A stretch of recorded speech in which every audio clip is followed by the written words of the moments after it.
નમસ્કાર, આજના મુખ્ય સમાચારમાં સ્વાગત છે।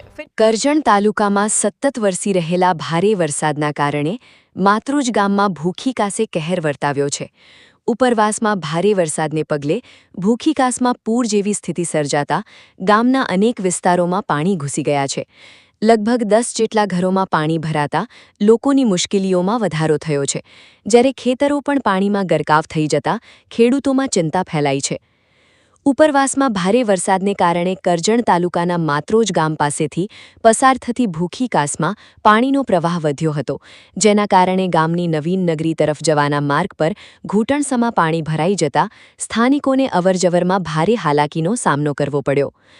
પૂરના પાણી ગામમાં ઘૂસી આવતા આશરે 10 જેટલા ઘરોમાં પાણી ભરાયા હતા। બીજી તરફ આસપાસના ખેતરોમાં પણ પાણી ફરી વળતા લીલાછમ ખેતરો જાણે બેટમાં ફેરવાઈ ગયા હોય તેવા દૃશ્યો જોવા મળ્યા। ખેડૂતોને ઊભા પાકને નુકસાન થવાની ભીતિ સતાવી રહી છે।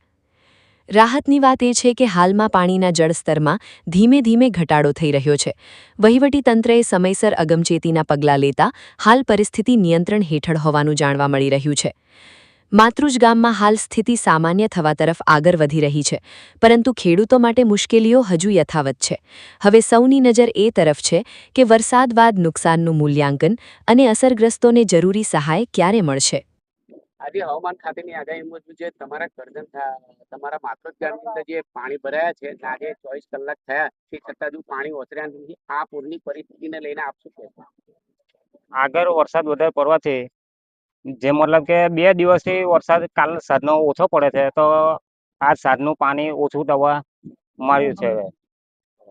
તો અહીંયા આગળ તમારા જે આ પરિસ્થિતિ છે, આ પરિસ્થિતિને લઈને કેટલા ઘરોમાં પાણી ઘૂસ્યા છે?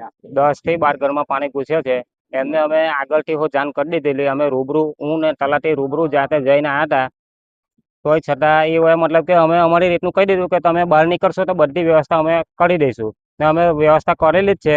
પણ એ એમની રીતે એમના પોતપોતાના ઘરે સ્થાયી થઈ ગયા છે સંબંધીને ઘેર, ને અમે કાલ સાંજનું પણ ભોજન અમને કરાવી દીધું છે, ને આજ સાંજનું પણ ભોજન અમે કરાવવા તૈયાર છે। શું લોકોના ઘરોમાં કોઈ નુકસાની જોવા મળી? ના, નુકસાન એટલી બધી કઈ છે નથી, પણ એમને આગળથી ચેતવી દીધા હતા, એમને પોતપોતાનો સામાન સ્થાયી કરી દીધેલો છે। અચ્છા, કદાચ કોઈ નુકસાની થાય તો આપના તરફથી સરકારશ્રીને તમે હા, નુકસાન થશે તો અમે સરકારશ્રીને રજૂઆત કરીશું।